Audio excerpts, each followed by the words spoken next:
Assalamualaikum warahmatullahi wabarakatuh. Waalaikumsalam warahmatullahi wabarakatuh.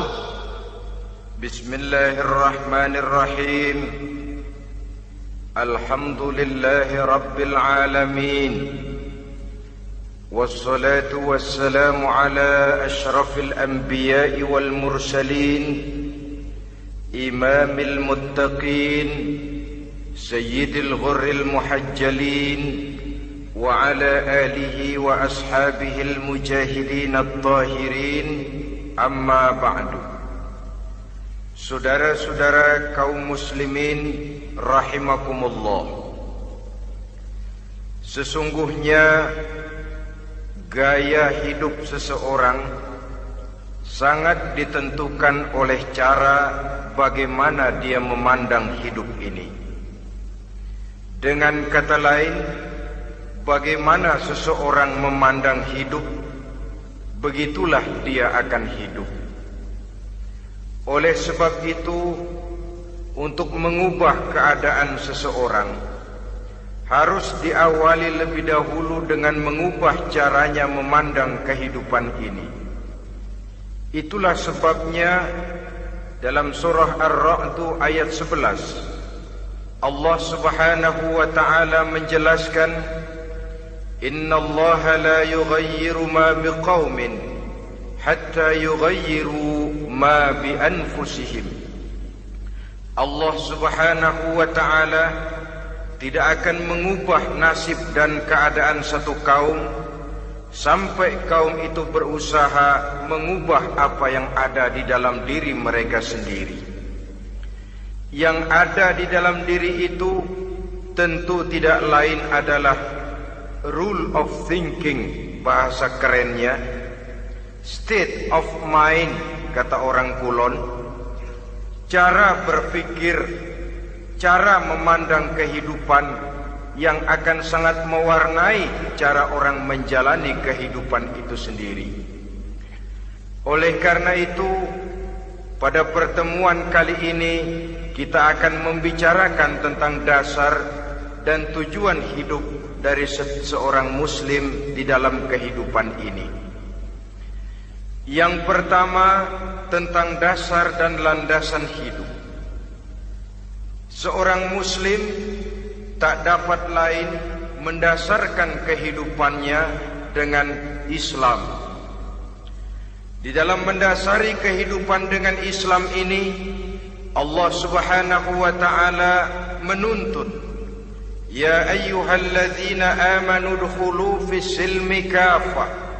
Hai orang-orang yang beriman, masuklah kamu ke dalam Islam itu secara total, secara utuh, secara seluruhnya.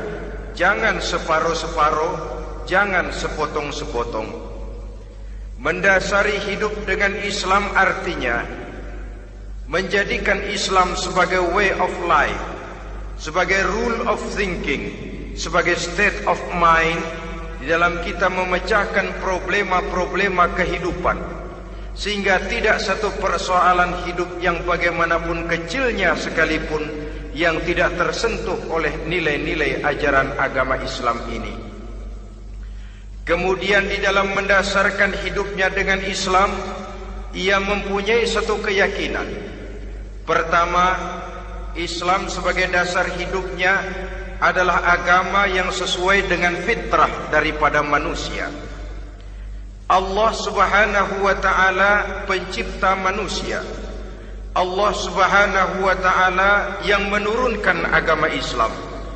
Oleh sebab itu, tentu saja seluruh konsepsi Islam ini sudah diukur sedemikian rupa sesuai dengan kemampuan yang dimiliki oleh manusia. Secara logika bisa kita katakan, pabrik mobil di Jerman misalnya bikin mobil namanya Mercy. Seiring dengan itu dikeluarkannya buku petunjuk.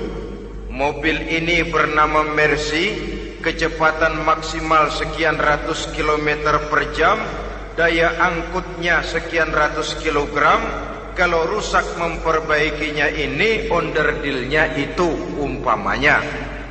Karena pabriknya yang bikin mobil, lalu pabriknya juga yang mengeluarkan buku petunjuk, tentu buku itu sesuai benar untuk mobilnya. Dan logika mengatakan tidak bisa kita punya mobil Mercy rusak, kita perbaiki dengan menggunakan buku petunjuk yang dikeluarkan oleh pabrik mobil Fiat. Tentu saja mobil makin rusak, acak-acakan dan tidak karu-karuan. Ini artinya, jikalau manusia ingin baik, jikalau manusia ingin mencapai sesuatu yang bernama bahagia, dia harus mengikuti petunjuk yang dikeluarkan oleh yang menciptakan manusia. Dan petunjuk-petunjuk itu telah turun dalam satu konsepsi yang bernama Islam yang sesuai dengan fitrah manusia. Yang kedua, oleh karena keyakinannya bahwa Islam sesuai dengan fitrah manusia, ia pun berkeyakinan bahwa Islam adalah agama untuk seluruh manusia, universal. Walaupun ia diturunkan di tanah Arab, tetapi ia bukanlah agama hanya untuk orang Arab semata-mata. Keyakinan ini perlu ditegakkan kembali, oleh karena akhir-akhir ini muncul pendapat-pendapat yang menganggap seolah-olah agama itu barang impor. Persilahkan saja kalau memang itu merupakan keyakinannya, tetapi menganggap agama sebagai barang impor sungguh merupakan satu kekeliruan yang sangat besar. Bahwa Arab sebagian besar memang Islam, jelas. Tetapi Islam bukannya Arab, itu pun harus kita akui. Kita bisa menjadi Muslim yang baik tanpa perlu menjadi orang Arab. Dengan kata lain, kita bisa menjadi Muslim yang baik dengan tetap menjadi warga negara Indonesia yang baik. Bahwa Al-Quran diturunkan dalam bahasa Arab oleh karena memang ia turun di tanah Arab. Buktinya apa? Walaupun Quran dalam bahasa Arab, tidak satu pun ayat Quran yang ditujukan kepada orang Arab semata-mata. Tidak ada ayat ya ayyuhal arabiyun, hai orang-orang Arab. Tidak ada. Yang ada malah ya ayyuhan nas, wahai manusia. Manusia yang mana? Yang mana saja asal merasa manusia. Kalau tidak merasa manusia, tidak usah terpanggil dengan ayat tadi. Maka dalam mendasari hidup dengan Islam, kita berkeyakinan Islam adalah agama untuk seluruh manusia. Yang ketiga, di dalam mendasari hidup dengan Islam, kita berkeyakinan Islam adalah agama terakhir yang diturunkan kepada Rasul terakhir. Tidak ada Rasul dan Nabi sesudah Nabi Muhammad, dan tidak ada agama lagi sesudah agama Islam. Dasar-dasar keyakinan ini melembaga dalam pribadi kita, membentuk satu keyakinan yang mendasari kehidupan ini, sehingga tidak satu problema yang bagaimanapun kecilnya dalam kehidupan yang tidak tersentuh oleh nilai-nilai Islam. Sejak kita tidur sampai kita bangun tidur, bahkan tidur itu sendiri, dan seluruh kegiatan kehidupan yang kita laksanakan dalam 24 jam, tidak satu pun yang tidak tersentuh oleh nilai-nilai Islam. Inilah pandangan hidup Muslim. Jawaban seorang Muslim terhadap problema-problema kehidupan yang dihadapinya, yang di dalam menjawab problema itu ia Islam oriented, berorientasi kepada nilai-nilai Islam. Apa kata Islam tentang pekerjaan yang dihadapinya? Halal kata Islam, halallah dia katakan. Haram kata Islam, haram dia katakan. Islam oriented. Barometer dalam perbuatannya tidak lain daripada nilai-nilai Islam itu sendiri. Dan kemudian di dalam mendasari kehidupan dengan Islam, ia berkeyakinan Islam adalah satu-satunya agama yang benar. Bahasa kerennya, Islam is the single one, the true religion behind the God. Satu-satunya. Keyakinan ini kelihatannya subjektif, tapi memang inilah pokok daripada kehidupan beragama. Saudara-saudara kaum muslimin rahimakumullah, kalau itulah dasar daripada kehidupan kita sebagai muslim, apa yang menjadi landasannya?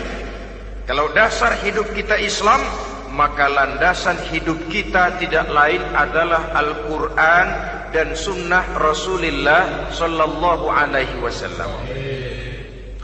Dunia penuh dengan orang-orang besar, dan setiap orang-orang besar itu mempunyai ajaran-ajaran yang pernah jaya, pernah dikumandangkan, didengung-dengungkan, naik ke panggung sejarah untuk kemudian tenggelam. Satu ajaran hanya akan langgeng, satu ajaran hanya akan tahan lama apabila dia turun dari sumber yang serba maha. Kalau dia turun dari manusia, maka sifatnya hanya musim.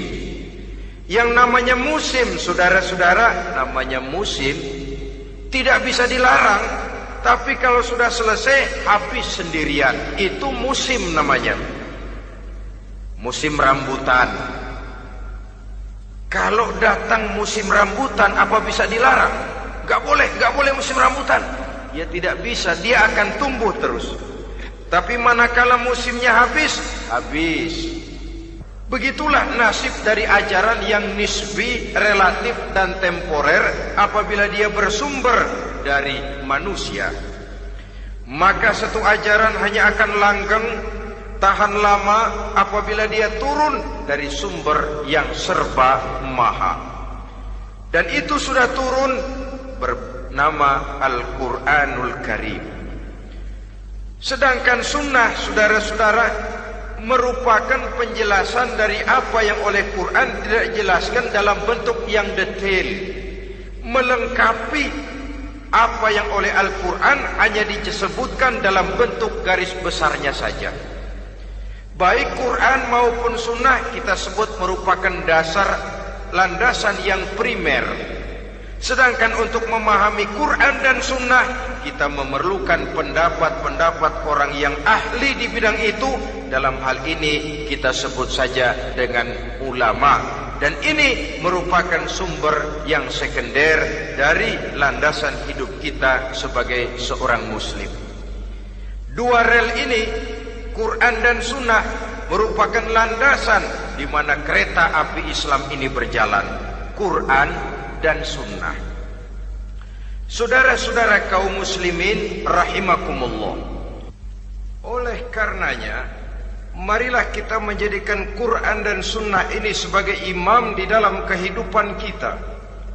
Bukankah Rasulullah sallallahu alaihi wasallam pernah memberikan pilihan, man ja'alal Qur'ana amamahu qadahu ilal jannah wa man ja'alal Qur'ana khalfahu saqahu ilan nar.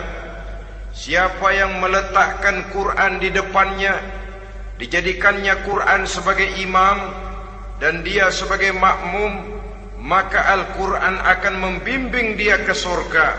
Ya, surga di dunia ini, lebih-lebih lagi surga di akhirat nanti.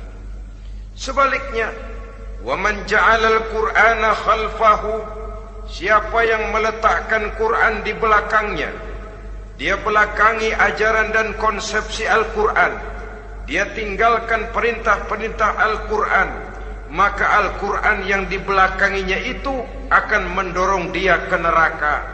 Neraka dunia, lebih-lebih neraka di akhirat nanti. Pilihan terserah kita. Jikalau kita mau menjadikan Quran sebagai imam, artinya kita menjadi makmum.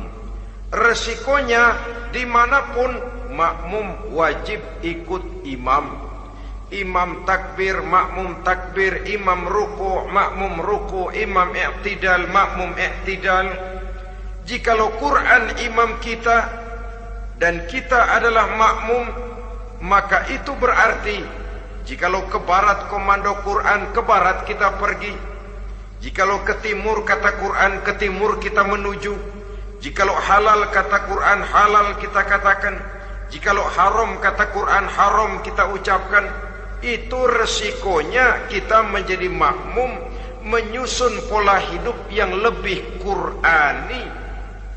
Tapi sebaliknya, ke barat komando Quran, ke timur kita pergi. Ke utara kata Quran, ke selatan kita menuju. Halal kata Quran, malah kita tidak mau melaksanakannya. Haram kata Quran, kita senang bukan main. Artinya kita mau menjadi makmum, dan Quran kita jadikan sebagai makmum, kita sendiri malah mau menjadi imam. Kita paksa konsepsi Al-Quran itu supaya sesuai dengan naluri kemanusiaan kita. Mengotak-atik hukum, menghalalkan yang haram, mengharamkan yang halal. Dikala itu landasan hidup kita sudah goyah, tidak lagi sebagai landasan tempat kita bertolak, tetapi malah menjadi satu landasan yang kita injak-injak.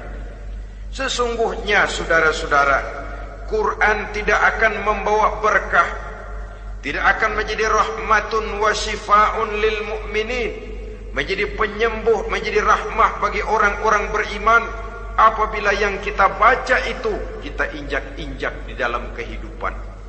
Upaya menyusun hidup yang lebih Qurani ini seiring dengan usaha kita menjadi warga negara yang baik. Yang saya katakan di awal tadi, tidak saling dan tidak harus saling bertentangan. Jadi dengan demikian, dasar hidup kita sebagai muslim adalah Islam, dan landasan hidup kita tidak lain adalah Al-Quran dan Sunnah Rasulullah Sallallahu Alaihi Wasallam. Ini landasan tempat kita bertolak. Ini yang mewarnai gaya kehidupan kita. Apapun yang mau kita lakukan, tempat kita bertanya lebih dahulu Quran dan Sunnah. Saya mau melakukan pekerjaan ini, apa kata Quran?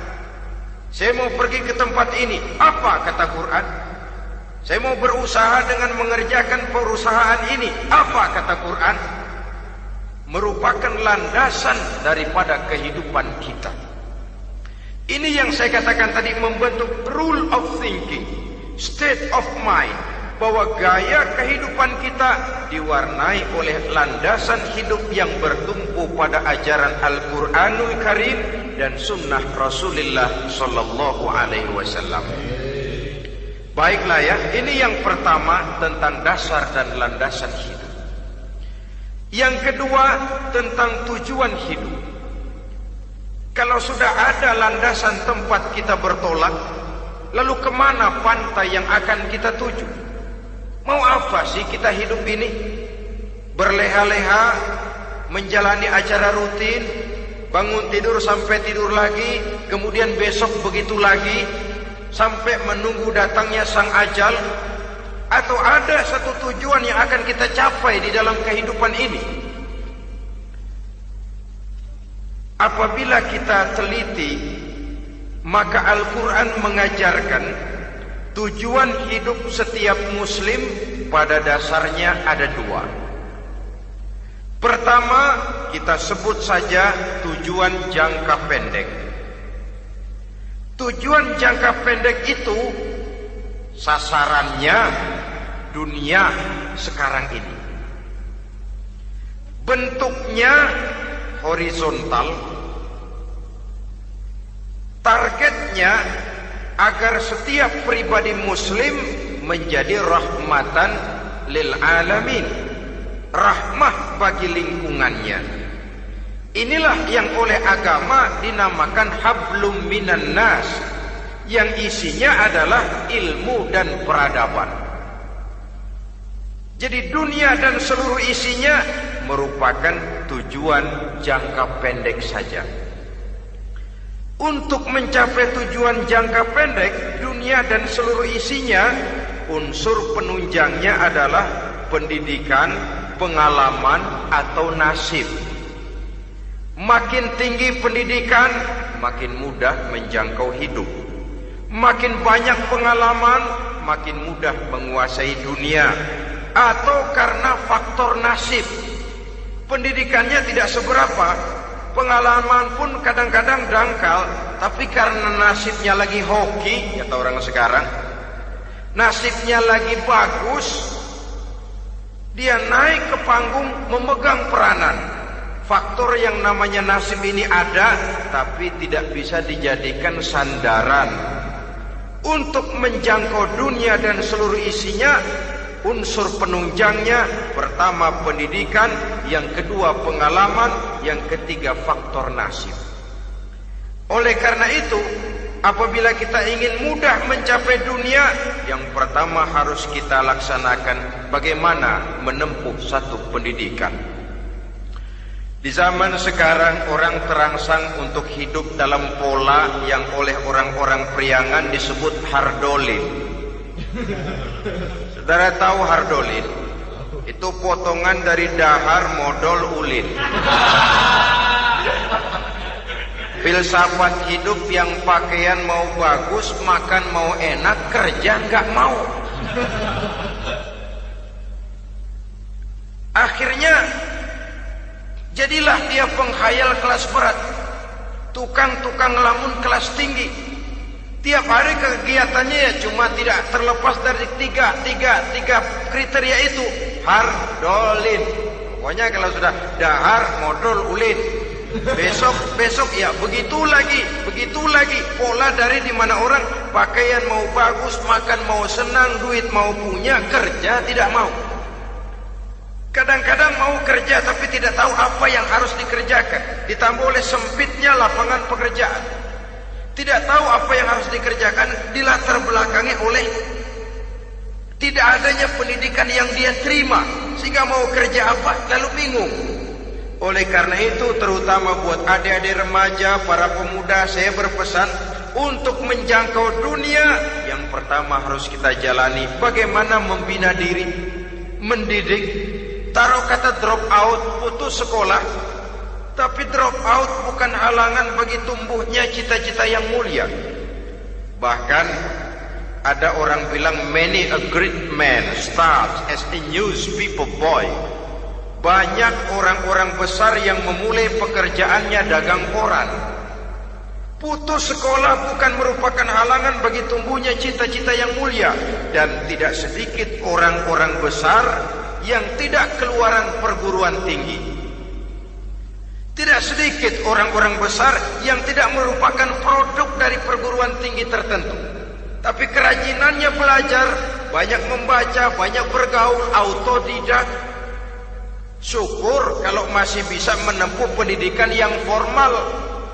Kekurangan ekonomi, kemiskinan keluarga jangan menjadi penghalang bagi tumbuhnya cita-cita yang tinggi untuk menempuh karier pendidikan yang baik. Ini memang pahit, tapi bagaimanapun kata orang, lebih baik makan singkong beneran daripada makan roti ngimpi. Artinya jikalau memang perlu, lebih baik sekolah sambil dagang koran, nyemir sepatu, parkir mobil, daripada hardolin itu tadi.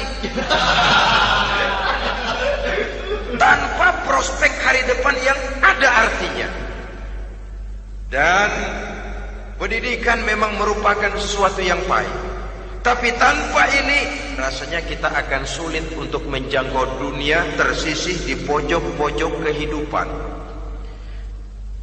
Jangan lalu bilang, manusia kan rezekinya sudah dijamin oleh Allah, ayam saja ada rezekinya. Of course. Tapi jangan lupa, cara ayam cari rezeki dengan cara manusia cari rezeki lain.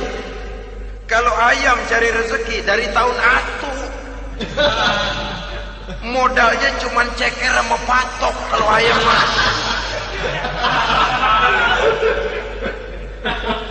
asal bisa nyeker, bisa matok, ayam dapat rezeki. Pokoknya kertok dah. Tapi manusia cari rezeki, dia harus cari lapangan kerja. Lapangan kerja sulit. Sudah dapat lapangan kerja, harus punya keahlian. Untuk memperoleh keahlian harus dengan pendidikan. Berhadapan lagi dengan saingan-saingan, karena pasaran tenaga kerja Tiap tahun puluhan kalau tidak ratusan ribu pasaran tenaga kerja yang masuk lapangan kerja. Ini kenyataan. Semakin ke depan oleh tingginya tensi ekonomi, oleh persaingan hidup yang makin tajam, oleh makin menggejalanya pola pikir industrialis yang membuat manusia individu, nilai-nilai semacam ini akan terasa makin berat. Oleh karenanya, tanpa pendidikan sulit untuk menjangkau dunia. Yang kedua, pengalaman, tenaga expert. Sehingga orang mengatakan experience is the best teacher. Pengalaman adalah guru yang paling bijaksana. Dengan pengalaman kita makin dewasa. Dan orang sering mengatakan kegagalan hakikatnya adalah keberhasilan yang tertunda.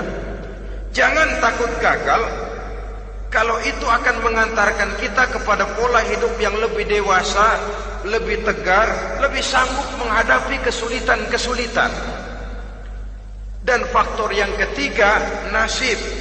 Kadang-kadang orang pendidikannya tidak ada, kadang-kadang pengalamannya tidak seberapa, tapi karena nasib, engkongnya misalnya jadi komandan Hansip, dia naik jadi anggota Hansip. Itu karena faktor nasib saja. Yang ketiga ini ada, tapi tidak bisa dijadikan sandaran dalam arti bahwa kita lalu mengandalkan nasib. Lo nanti udah gede mau jadi apa? Gua sih gimana nasib aja dah. Jadi orang syukur, jadi gembel nasib. Tidak bisa kita menghadapi hidup dalam satu alur spekulasi. Tidak bisa kita menjalani skenario kehidupan ini dengan bersikap untung-untungan. Karena kehidupan walaupun tidak bisa dipastikan, paling kurang bisa dirancang, bisa direncanakan, bisa ditargetkan, bisa dianalisa kemungkinan-kemungkinannya. Walaupun tidak bisa dipastikan, tapi bisa diperhitungkan. Sebagai manusia yang terikat oleh causality, oleh hukum sebab akibat, sewajarnya kita memperhitungkan kemungkinan-kemungkinan itu. Kira-kira 5, 10, 15 tahun yang akan datang, sejauh mana kesulitan-kesulitan dalam kehidupan ini, sejauh mana persaingan dalam hidup, sejauh mana tenaga kerja dibutuhkan, sejauh mana keahlian dan skill menunjang ke arah itu. Kalau tidak, kita akan tersisih di sudut-sudut kehidupan untuk lebih banyak jadi penonton daripada menjadi pemain. Padahal kita ingin jadi pemain, kita ingin aktif, kita ingin punya peranan karena kita oleh agama dituntut menjadi rahmatan lil alamin, menjadi rahmah bagi lingkungan di mana kita tinggal, mewarnai lingkungan, bukan cuma diwarnai oleh lingkungan itu sendiri. Itu tadi tujuan jangka pendek sebagai tujuan yang pertama. Yang kedua, tujuan jangka panjang. Tujuan jangka panjang ini sasarannya adalah akhirat. Bentuknya vertikal, targetnya adalah mardotillah atau ridho daripada Allah. Dan ini yang oleh agama dinamakan dengan hablum minallah, tali vertikal yang menghubungkan manusia langsung dengan Tuhannya. Untuk mencapai tujuan jangka panjang akhirat ini, unsur penunjangnya adalah prestasi ibadah. Kalau untuk tujuan jangka pendek, dunia dan seluruh isinya, pendidikan, pengalaman dan nasib memegang peranan yang sangat penting, maka untuk akhirat, pendidikan, pengalaman, nasib tidak punya pengaruh banyak.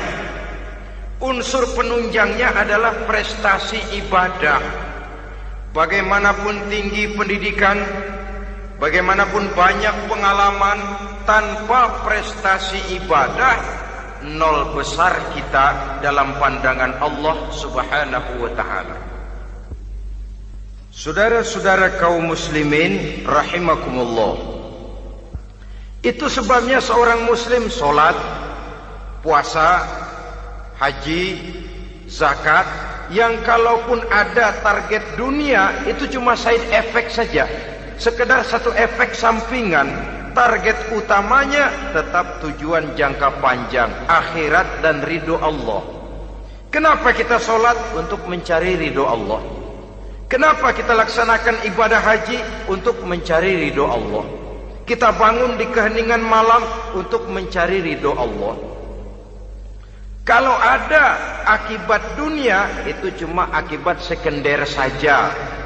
Ada misalnya orang karena tekun ibadah rezekinya lancar, itu baru persekot, baru tanda jadi. Kadang-kadang persekotnya saja sudah nikmat kok, apalagi cashnya, kontannya. Sebaliknya kalau ada orang rajin ibadah rezekinya seret, jangan jadi alasan. Kok lu nggak sembahyang? Alah, tetangga gua rajin sembahyang melarat terus. Ya memang sholat itu bukan dengan target dunia, target akhirat, saudara-saudara. Oleh sebab itu, seorang muslim adalah seorang yang berpandangan luas, berjiwa lapang. Maksudnya apa? Tujuan jangka pendek dan jangka panjang ini harus dia raih kedua-duanya. Ini yang oleh Al-Quran diajarkan agar setiap muslim mencapai fid dunya hasanah wa fil akhirati hasanah. Kebaikan di dunia, kebaikan di akhirat. Itu arti hasanah. Jangan macam orang dulu, punya istri dua pergi haji. Yang satu yang muda istrinya namanya Hasanah, yang satu namanya Khadijah. Waktu tawaf keliling Ka'bah, si suami ini nggak bisa doa apa-apa kecuali Rabbana Atina itu. Tiap putaran Rabbana Atina fid dunya hasanah wa fil akhirati hasanah. Putaran kedua Rabbana Atina fid dunya hasanah wa fil akhirati hasanah. Ini istri tuanya yang namanya Khadijah dengerin aja. Akhirnya di satu saat dia colek suaminya, "Bang, mentang-mentang Hasanah bini muda disebutin melulu, saya dong disebutin dalam doa." "Iya deh, ntar putaran selanjutnya." Suaminya blow on juga. Putaran kedua dia baca Rabbana Atina fid dunya hasanah wa fil akhirati Khadijah.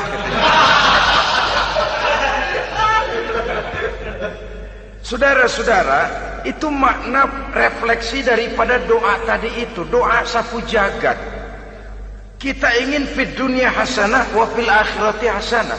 Tujuan jangka pendek dunia tercapai, tujuan jangka panjang akhirat dan ridho Allah juga tergapai.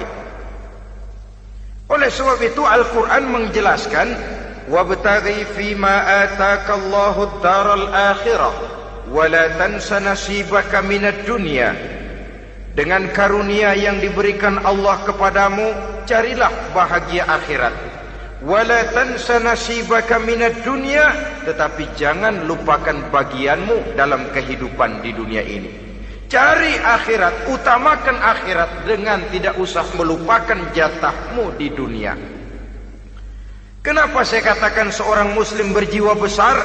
Sebab andai kata dia gagal mencapai tujuan jangka pendek, andai kata dia gagal di dunia, dan dia oleh Islam diajarkan jangan sampai gagal, tapi andai kata dia gagal, dia masih punya tujuan jangka panjang, akhirat dan ridho Allah.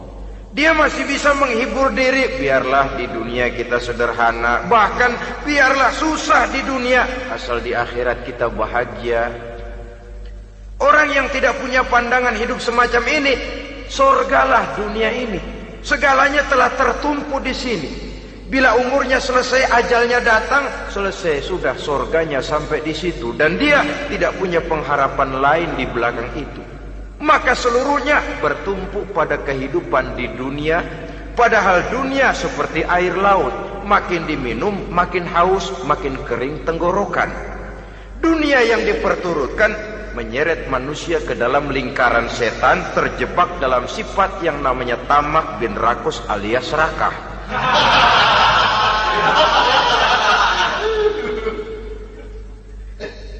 Andai kata dia gagal untuk tujuan jangka pendek, dia masih punya tujuan jangka panjang, akhirat.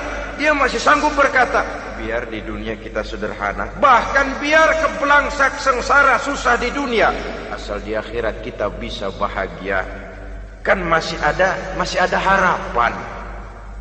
Yang paling bangpak, paling rusak betul, sudah di dunia sengsara, di akhirat celaka. Di dunia rumahnya gubuk, pinggir kali miring, asal hujan bocor, utang selebar warung. Bayang kagak, ngaji enggak, puasa enggak, saban malam merit mulu. Saudara hadirin yang saya hormati, lalu kapan mau bahagia kalau sudah di sini susah, di sana akan susah juga. Ini yang pertama, seorang muslim, seorang yang optimis, berjiwa besar, luas pandangan. Kegagalan dia dalam jangka pendek tidak menyebabkan dia melupakan tujuan jangka panjang. Yang kedua, positifnya apa? Cara dia mencapai tujuan jangka pendek diwarnai oleh keyakinan adanya tujuan jangka panjang. Dia memang benar cari harta, tapi karena dia yakin ada akhirat, Allah ridho apa tidak. Ini positifnya. Saya memang cari duit, tapi dengan cara ini Allah ridho apa tidak. Saya memang ingin berpakaian yang rapi, tapi dengan tidak menutup aurat begini, Allah ridho atau tidak. Saya memang bergaul menghormati teman, tapi terjebak dalam minuman keras karena menghormati teman, Allah ridho apa tidak. Ini orang yang punya tujuan jangka panjang. Segalanya diberikan bingkai dengan pertanyaan, Allah ridho atau tidak. Keyakinannya terhadap tujuan jangka panjang mewarnai gaya hidupnya di dunia ini, mencapai tujuan jangka pendek tadi. Mau minum, Allah ridho apa enggak ini. Mau makan, yang saya makan Allah ridho apa enggak ini. Pendeknya apapun yang mau dia kerjakan, karena dia punya keyakinan tujuan jangka panjang, dia selalu menimbang terhadap ridho Allah tadi. Jadi tanpa prestasi ibadah, kita nol besar dalam pandangan Allah. Ini nilai manusia yang hakiki di sini. Ini makna inna akramakum indallahi atqakum. Di akhirat nanti kan tidak pernah akan disidang, kamu pendidikan setinggi apa? Tidak. Gelarmu berapa renteng? Profesor, doktor? Tidak. Akhirat hanya menyidang kau sholat atau tidak, kau puasa atau tidak, kau zakat atau tidak.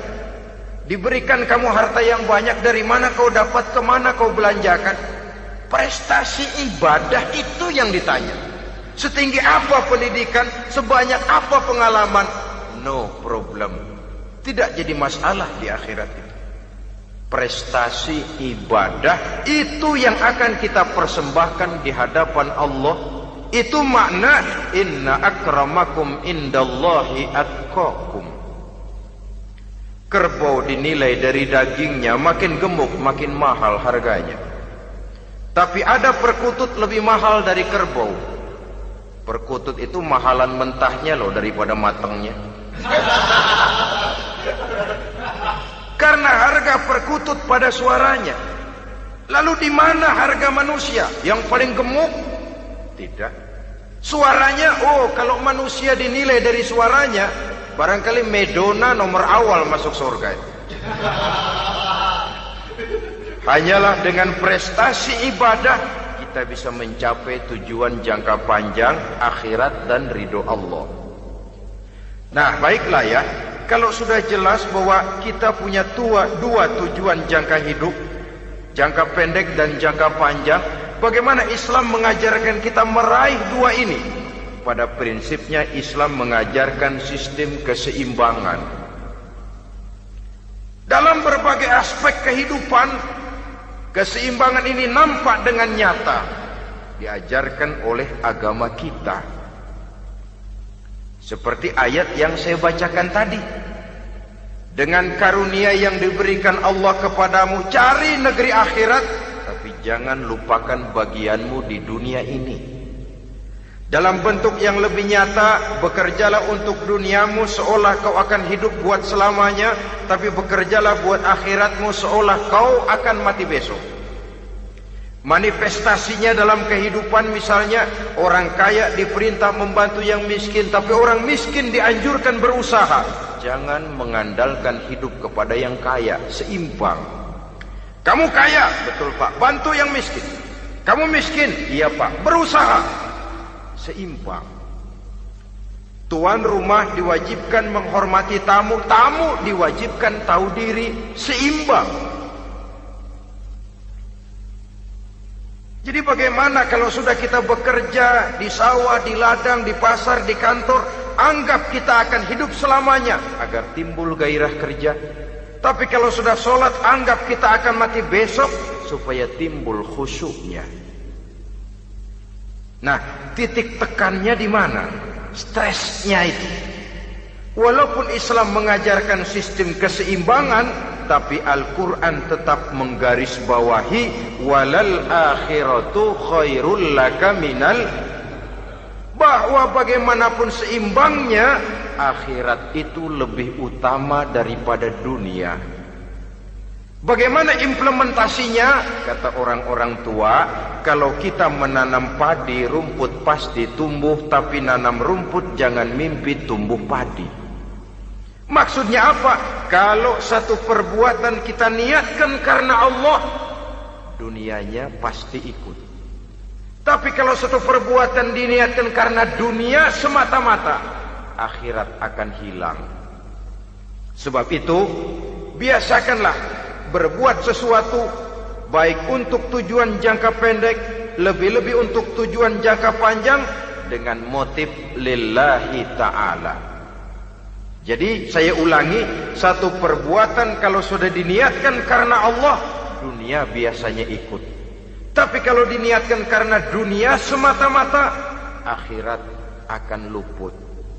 Padahal itu titik tekannya, walal akhiratu khairul laka minal ula. Saudara-saudara kaum muslimin rahimakumullah, ini tujuan hidup. Jadi landasan tempat kita bertolak sudah jelas, pantai yang akan kita tuju dalam kehidupan ini juga sudah nyata. Kita ingin mencapai apa yang dinamakan fid dunya hasanah wa fil akhirati hasanah. Untuk itu perlu ada keseimbangan, tetapi titik tekannya tetap akhirat lebih utama daripada kehidupan dunia ini. Sekarang kalau sudah ada dasar hidup, sudah ada tujuan yang akan kita capai, tentu harus ada alat untuk mencapainya. Semuanya perlu sarana. Bahkan pada hakikatnya dalam kaidah usul fikih, para ulama mengajarkan lil wasail hukmul maqasid. Sarana dan tujuan hukumnya sama. Ini mestinya mendidik umat Islam jadi pinter. Jangan cuma berpikir melaksanakan satu pekerjaan, tapi juga berpikir menciptakan sarana untuk terwujudnya pekerjaan itu. Misalnya umat Islam wajib pergi haji kalau mampu, kan begitu toh? Kalau dia umat Islam Indonesia, tentu pergi hajinya ke Mekah. Mekah, Jeddah, Mekah, Indonesia, perlu sarana angkutan untuk sampai ke sana. Kapal laut, kapal udara. Artinya umat Islam harus maju di bidang teknologi, bisa menciptakan pesawat, bisa menciptakan kapal laut, sarana yang akan menyampaikan dia untuk bisa melaksanakan ibadah haji. Selama ini kita bertumpu kepada pemikiran, pokoknya kan yang penting gue pergi haji, pakai apa kayak gue punya duit. Dari segi pribadi memang barangkali begitu. Tapi sebagai umat yang harus mencapai kemajuan, apabila diperintahkan melaksanakan sesuatu, kita pun hakikatnya dituntut menciptakan sarana untuk menunjang pelaksanaan sesuatu itu sendiri.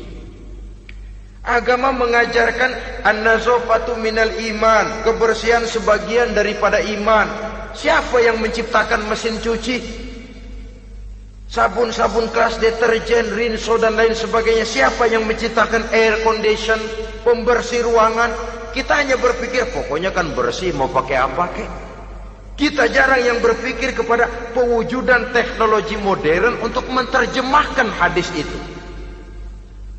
Syukurlah belakangan ini sudah muncul teknokrat-teknokrat muslim yang dijiwai oleh semangat Al-Quran membuka tabir rahasia konsepsi Islam di lapangan teknologi modern, yang makin lama makin menunjukkan tuntutan kebutuhan daripada umat itu sendiri.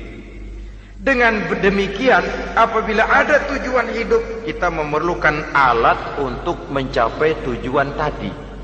Supaya tujuan fid dunya hasanah wa fil akhirati hasanah tercapai, apa alat yang harus kita pakai? Kita lihat surah At-Taubah ayat 111 memberikan jawaban. Innallaha ashtara minal mu'minina anfusahum wa amwalahum bi anna lahumul jannah. Sesungguhnya Allah telah membeli dari orang-orang beriman diri mereka, harta mereka, bahwa sesungguhnya bagi mereka adalah surga. Coba kita simak ayat ini sejenak, akan nampak dengan jelas bahwa ayat ini hakikatnya merupakan satu transaksi yang nyata benar antara kita dengan Allah.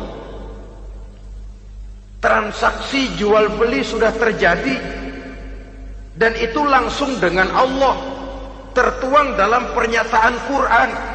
Pembeli Allah, penjual kita orang-orang beriman, dagangannya adalah anfus dan amwal, harganya adalah surga. Itu sudah tanda tangan pernyataan kita siap jual beli ya Allah. Apalagi baiat kita apa? Inna solati wa nusuki wa mahyaya wa mamati lillahi rabbil alamin. Solatku, ibadahku, hidup dan matiku cuma untuk Allah Tuhan seru sekalian alam. Minimalnya 5 kali sehari semalam baiat ini kita ulang dan kita ulang. Kenapa lalu kita tidak konsekuen?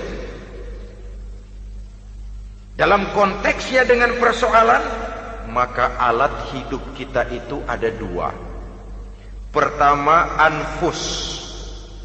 Ini bentuk mufrad dari jamaknya, bentuk jamak dari mufrad nafsun.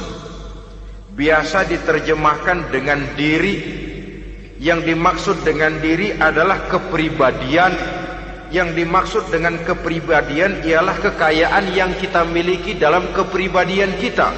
Artinya bisa tenaga, pikiran, konsep, gagasan, wewenang, ide, pangkat, jabatan, kemampuan, keahlian, skill, itu semuanya masuk ke dalam anfus, diri. Sedangkan amwal bentuk jamak dari mufrad malun, biasa diterjemahkan dengan harta. Pengertian di sini ialah seluruh bentuk-bentuk materi yang berada di bawah kekuasaan kita. Bisa rumah, bisa uang, bisa tanah, bisa kebun, bisa pabrik, bisa peternakan, itu semuanya amwal. Nah, baik anfus maupun amwal, diri, tenaga kek, pikiran kek, harta kek, pangkat kek, jabatan kek, wewenang kek, keahlian kek, untuk tujuan jangka pendek harus jadi rahmah bagi lingkungan. Untuk tujuan jangka panjang harus menunjang jalan menuju ridho Allah. Jadi kalau pangkat kita menjauhkan kita dari ridho Allah, itu bukan nikmat tuh, azab. Punya pangkat bukan melakukan kebaikan, malah melakukan kejahatan, setidak-tidaknya berdiri di belakang kejahatan, melindungi perbuatan-perbuatan munkar. Dalam kelas kakap melindungi korupsi, dalam kelas teri jadi backing tukang koprok. Umpamanya itu sudah menyalahi alat tidak digunakan untuk mencapai tujuan. Itu untuk tujuan jangka pendek. Lalu amwal, harta, uang, tanah, rumah, kebun, untuk tujuan jangka pendek harus menjadi rahmah bagi lingkungan. Sedang untuk tujuan jangka panjang, baik diri maupun harta harus menunjang jalan menuju ridho Allah, harus meningkatkan prestasi ibadah kita kepada Allah Subhanahu wa ta'ala. Malah yang namanya amwal ini tanggung jawabnya lebih berat loh saudara. Kalau saudara diberikan ilmu, sidang akhirat cuma satu. Ilmumu kau amalkan untuk apa? Saudara diberikan umur panjang, pengadilan akhirat cuma bertanya satu, umurmu kau habiskan di mana? Tapi saudara diberikan harta, pertanyaan akhirat dua, hartamu kau dapat dari mana? Kau belanjakan kemana? Dari mananya dan kemananya ditanya, depan belakang. Kadang-kadang kan ada orang hartanya didapat dari jalan yang halal, dibelanjakan di jalan haram. Kerja peras keringat banting tulang setengah mati, begitu dapat duit beli buntutan, muter-muter kertas cari kode. Didapat dari jalan halal, dibelanjakan di jalan haram. Atau didapat dari cara yang haram, dibelanjakan di jalan yang baik. Menang judi, nyumbang pesantren. Nabi mengajarkan innallaha thayyibun la yaqbalu illa thayyib. Allah itu baik dan hanya menerima yang baik-baik saja. Tidak bisa mencuci kain dengan air najis. Kain akan tetap kotor. Saudara-saudara kaum muslimin rahimakumullah. Oleh karenanya masalahnya terpulang kepada kita, pandai-pandailah membagi orientasi. Suatu saat tenggelam kita dalam kesibukan dunia dan seluruh isinya untuk mencapai tujuan jangka pendek. Lain saat tenggelam kita memfanakan diri untuk mencapai tujuan jangka panjang, akhirat dan ridho Allah. Karena kehidupan ini bukan berjalan tanpa batas. Umur ini bukan satu karunia tanpa pertanggungan jawab. Satu saat setuju atau tidak, rela atau terpaksa, kita akan sampai kepada garis finish daripada perjalanan kehidupan dunia ini. Yang memang merupakan satu perjalanan panjang, a walking tall. Kata orang Kulon, a walking tall, satu jalan yang demikian jauhnya. Entoh kita akan sampai ke garis finish. Bila datang ajal, senja kehidupan datang, malam menyelimuti. Datangnya tidak pernah kita sangka, tapi sekali dia datang, tidak satu kekuatan yang bisa menolak. Kehadirannya tidak pernah kita harapkan, tapi satu kali dia datang bertamu, pasti terjadi. Dan itu pasti akan kita temui. Alangkah malangnya pada saat kembali itu datang, kita tidak punya prestasi ibadah. Lalu apa artinya prestasi dunia?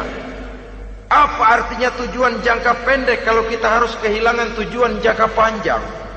Rumah kita yang besar, pangkat kita yang tinggi, harta kita yang banyak, bisakah menolong kita untuk kalau sudah kumpul di padang mahsyar nanti? Malaikat, jangan gebugin saya, rumah saya harga 2 miliar.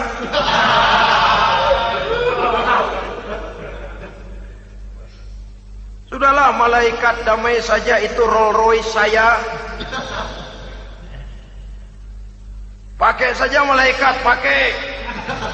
Kata malaikat, gue budak, gue nggak butuh gituan. Hanya prestasi ibadah yang bisa menyelamatkan kita pada kondisi semacam itu. Jadi oleh karena itu saudara-saudara, biar di dunia ini rumah kita besar, mobil bagus, uang banyak, pabrik ada, usaha lancar, asal di akhirat masuk surga aja. Gak apa-apa. Daripada di dunia sengsara, di akhirat neraka, senangnya kapan? Sudah di sini sengsara, di sana kebelangsak. Itu yang orang-orang tua bilang lacur kuda namanya. Pelan dipecut, kenceng digentak, setengah mati, serba salah.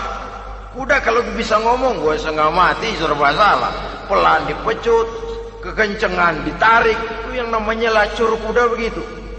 Serba salah posisinya. Untuk itu pandai-pandailah membagi orientasi supaya tercapai tujuan ideal ini, fid dunya hasanah wa fil akhirati hasanah. Ini tentang tujuan hidup. Nah, untuk mencapai tujuan ini kita tidak berjalan sendiri. Kita perlu teman hidup. Di samping teman hidup ada pula lawan hidup. Siapa teman hidup kita untuk mencapai tujuan hidup ini? Dalam arti sempit, teman hidup kita suami istri yang taat kepada Allah. Suami istri lebih dari sekedar satu pasangan, juga saling melengkapi, merupakan bagian daripada kehidupan. Suami adalah teman istri, istri adalah teman suami untuk mencapai tujuan hidup tadi. Mencapai fid dunya hasanah wa fil akhirati hasanah. Seiring, seirama, selaras, serasi, seimbang, kata orang sekarang. Teman dalam arti sempit. Adapun teman dalam arti luas, setiap orang yang pandangan hidupnya sama dengan kita. Setiap orang yang akidahnya sama dengan kita. Terlepas dari suku bangsa apapun, warna kulit apapun, bahasa apapun. Jikalau keyakinannya sama, pandangan hidupnya sama, dia adalah saudara kita dalam artian yang luas. Islam tidak kenal teritorial. Maka tidak ada itu Islam Jepang. Ya walaupun secara formalnya ada, tapi informal muslim adalah muslim, diikat dengan akidah. Itu teman hidup.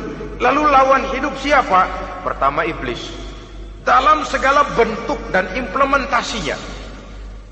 Yang kedua, setiap orang yang pandangan hidupnya tidak sama dengan kita secara ideologis, itulah lawan hidup kita. Maka yang teman jadikan teman, yang lawan jadikan lawan. Jangan teman dijadikan lawan, lawan dijadikan teman. Itu namanya kopiah dipasang di kaki, pak bakyak naik ke jidat. Wajar kalau kepala lalu jadi benjol. Salah milih teman, salah cari lawan. Salah milih teman, salah cari lawan. Akibatnya kita yang akan susah di kemudian hari nanti. Saudara-saudara kaum muslimin rahimakumullah, oleh karenanya pandai-pandailah dalam hidup ini. Yang teman jadikan teman, yang lawan jadikan lawan. Kalau lawan kita jadikan teman, sementara teman kita jadikan lawan, dan itu apa yang banyak terjadi dalam praktek kehidupan, kita tidak akan bisa mencapai tujuan karena akan tertarung di kaki sendiri. Nah, ini sajalah yang kita bicarakan pada pertemuan kali ini. Mudah-mudahan ada manfaatnya. Terima kasih atas segala perhatian. Mohon maaf atas segala kekurangan. Usikum wa nafsi bitaqwallah. Wassalamualaikum warahmatullahi wabarakatuh. Waalaikumsalam warahmatullahi wabarakatuh.